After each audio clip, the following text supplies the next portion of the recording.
Hey guys, Hammer Tamer here. Welcome back to another video. Today, it is pull day for our push-pull legs split. Like these last two workouts, I'm going to do heavy weights for less reps. I'm going to do some pull-ups, some lat pull-downs, some face pulls, and some deadlifts. So, if you're excited to see all that, stick around. I'll give you guys some advice along the way like usual. Remember to like and subscribe, and yeah, let's get into it. Alright, we're going to do about 5 sets of 7 pull-ups, but with the underhand grip like this, which I haven't done any research, but according to the podcast I listened to, Mind Pump, this is killer for your biceps. The best exercise for your biceps, it's not curls. All right, guys. I'm going to tell a story right now of when I really pieced this together. I had a gymnast that worked for me as a trainer years ago. Jacked, like incredible arms. Like you ever seen like competitive gymnasts, male gymnasts in particular, female gymnasts too. And I asked him once, like, what do you do for your biceps? Dude, your arms look crazy. And he goes, chin-ups. I'm like, that's a back exercise. He goes, no, it's a bicep exercise if you do it like this. And he jumps up on the bar, gets a curl grip, and rather than pulling his chest to the bar, he does this kind of like compound lift for his biceps. And then it dawned on me. So it's like a compound lift for the biceps. In fact, we often accept that for triceps, like close grip bench press or dips. Right. But for some reason, biceps, we don't do that. Anyway, started doing them, and they're hard, so they're really advanced, and made a huge, it put the curls to shame. Because they're hard. And they said it might be better than bicep curls.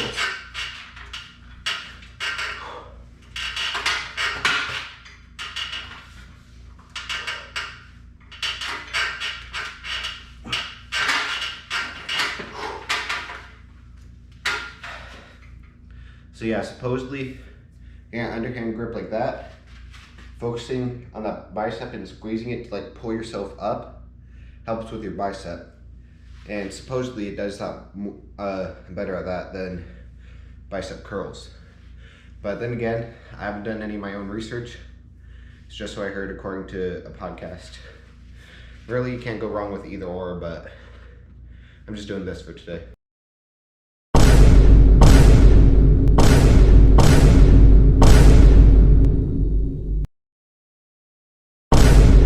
Me. The reason it's a problem is because the colleges in general, like the regulatory boards of profession, out of millions, and then the college didn't have to pursue those complaints. They have to investigate them. So I don't know what they're doing now because, of course, they've been inundated by thousands of complaints about their own behavior. I have no idea what they're going to do about that. But they didn't have to investigate. They chose to investigate, and as I said, they did that despite the fact that half the complainants, international reputation, and a reasonably decent.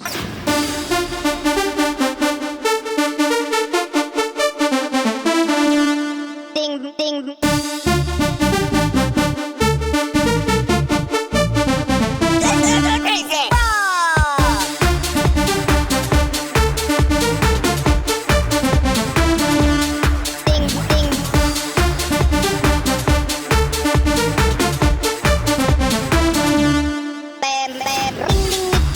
Situated than him or braver, and even he was loath to do it. He'll do it eventually, but no, make you self-conscious. And self-consciousness takes the form of bodily shape in women much more than in men. So if you're a girl, you hit puberty early, so you're dealing with the complexities of all that when you're still pretty immature, and your negative emotion goes up, the probability that you're going to negatively evaluate your body is virtually 100%. There's no difference, especially in women, between feeling bad about their body, not to deny their identity, either their identity. And hopefully, so someone comes to you, maybe they have body, and so the first thing you do, if you have any sense, is you Gotta start off with warm-up sets, extraordinary. like I always say. A lot of these kids who are Gotta warm up before you suffering go from heavy. this alienation are unpopular. And so, and now they're being enticed. Like, So this exercise is called face pulls, and can't really see it from this back view, but you have like the name eludes me. I forgot what it's called, the rope thing, and you pull it up to your face. And what this does is it works your rear delts, which are immensely underworked. Like a lot of people work on the front and middle deltoid, which is the shoulder, with like bench press and overhead press. But if you really want like a full good looking deltoid, then you need to do all 3 parts. And not a lot of people work the last part, but this is a great exercise for that. And yeah, I didn't explain it that much, but there you guys go. Teenager. I'm gonna add 10 pounds for my second warm-up set, then another 10 pounds, well, why are teenagers and that's gonna be my working set. Cutting. All right, second warm-up set, let's go. Epidemic. Bulimia was a psychological epidemic. Anorexia was a psychological epidemic. The satanic daycare ritual abuse accusations that came out in the 1980s.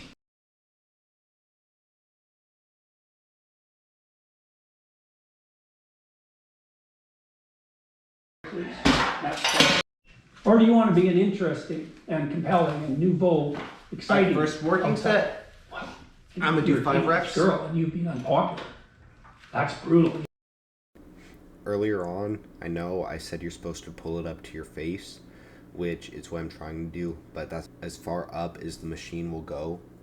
Therefore, I physically can't take it any higher than that, but still works my delts the same. Still is effective. I'm not losing anything by doing it like this, but if possible, pull it all the way up to your face.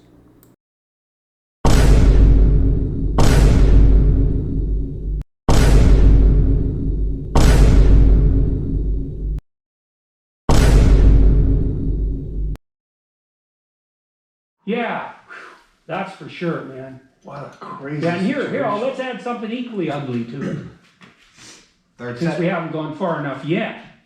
So here, we'll do a little bit of arithmetic. So, a while back, Disney executive mentioned on video, this is when Florida went after Disney, it was all when this was happening. She came out and said, I think she was head of domestic programs for Disney. She said, well, I have 2 children. That's All right, last set. convenient. You need a house. Sorry about the weird It's camera a little- angles. It's more I don't really than have a taking cameraman, I over. just have to It's set a the house. camera somewhere and record myself. It's a house made out of candy. But Well, what's inside Hopefully a it's not house too made bad. out of candy? A witch who wants to fatten you up and eat you. And that's the devouring mother. You know, and that's an old fairy tale. Yeah, no kidding. Yeah, so, you know, we could dwell on that for a minute too.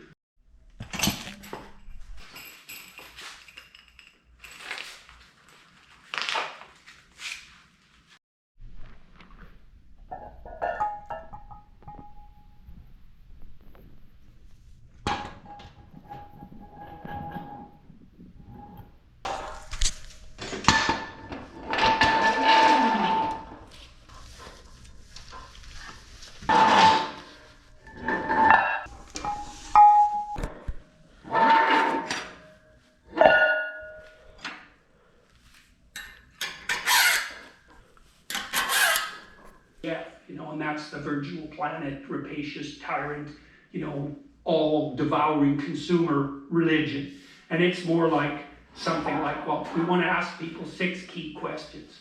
Okay, so how do we get energy and resources at the lowest possible cost, as All right, rapidly first as warm-up possible, set. to the largest as you number can of see, I people just around I the didn't world? use wrist straps today. That's one question. And so there's a presumption that has to be, But here's one Carson, presumption. hold on. You don't get to save the planet by it. That's off the table. So if you want to develop alternative energy sources, no problem. You know, because, hey man, the more energy sources we have, the better. But you don't get to impose your utopian vision in the service of your narcissism on the poor. We're going to try to make the poor rich, kind of try to alleviate absolute poverty. Pro-human view on environmental stewardship front. That's the next question. What are the major problems that are confronting us? How do we take a sophisticated, multidimensional view of that? How do we prioritize our attempts to establish our states and our international relationships properly so that we prioritize human well-being, you know, in harmony with nature to the degree that's possible, but human focused and not predicated on the idea that there are too many goddamn mouths on the planet to feed and that you're evil if you just think about having children. So then on the governance front, On the family policy front, to facilitate the, what would you call it, the encouragement and the maintenance of long-term monogamous couples who are child-centered, and to make increasing the birth rate part of that policy, to put policies in place that would support long-term stable monogamous purposes, long-term facilitation of their psychological and spiritual development. And he's about this with Dave Rubin. Let's go. Rubin's gay, and he's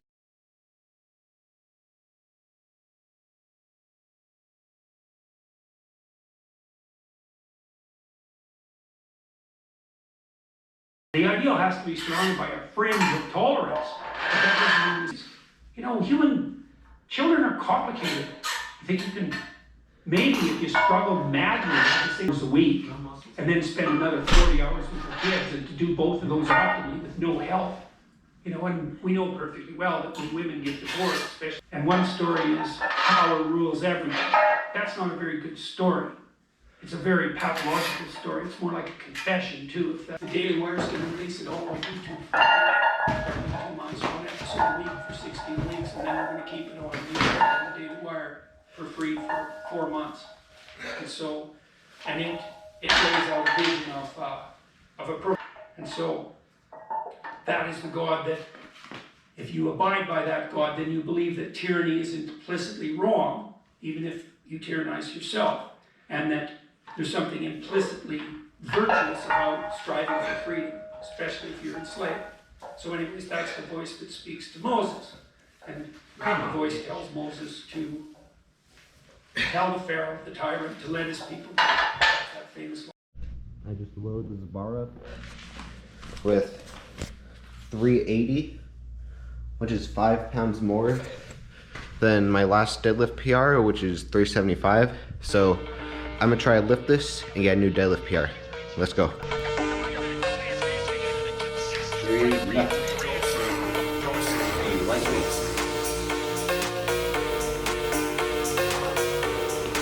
Also, this new counts for my sets.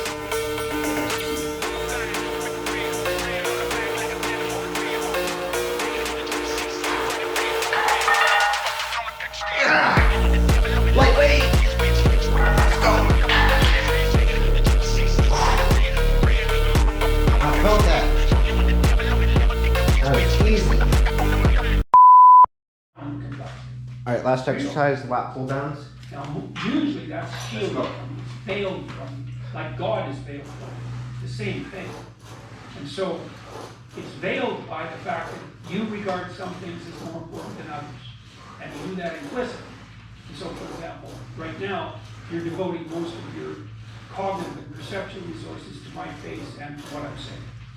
Right? Now, a lot of things you could be looking at in this room or thinking of. Our society is constructed, and there's a real Second genuine warm threat in allowing these power structures to sort of maintain this narrative and create this narrative that's based upon them gaining control over resources, our economics, our energy, and socially what we do and what we don't do. Okay, so now, It serves them. okay, so do you see that part of what you're involved in, insofar as you're doing it right, is something like, you say, I'm stuck with that, no matter Alright, what. first working You're set. wrestling with one God or another all the time. God's an animating spirit. That's one way of thinking about it. It's more than that, but that's one way of thinking about it. And so I constantly look to these old stories, these archetypal stories, I look at Jung, let's say, to find out what the proper orienting pathway is. And that's of a compliment. And Never I mind, think the spars in the reason way. for that is that, for whatever reason, you are acutely aware of your own ignorance and always trying to rectify it. And I would say that's a reflection of a practice of humility. Now, I know you're a Now, confident guy, first set. you're no pushover, and so calling you humble is kind of a weird thing to do, but one of the things that I've been very pleased about when I'm talking to you is it's conversation, man. What are we trying to do? Trying to make things clear. For example, who's the world's most cited neuroscientist. I asked him if perceptions were micro-narratives, and he said yes, and that's quite something. That isn't how we've looked at the world for the last 3,000 years. In any case, to the degree that you're not anxious, something is uniting all the directions you could take. Let's go. And you All right, juxtapose that's it it. together and make it out a sequence of stories, and then there's an implication that there's a meta story that emerges across all the ordered stories. And that's what the biblical corpus is, because no one wrote it, not in any real sense. And the processes by which it aggregated are mysterious. They've been over thousands and thousands of years. But here's what the book is, the library of the book. Here's what the library is. And my legs are hurting from yesterday's workout. There's a proclivity My towards back's gonna be hurting monotheistic tomorrow. unity that you Alright guys, that was our pull. I just almost tripped over the bar.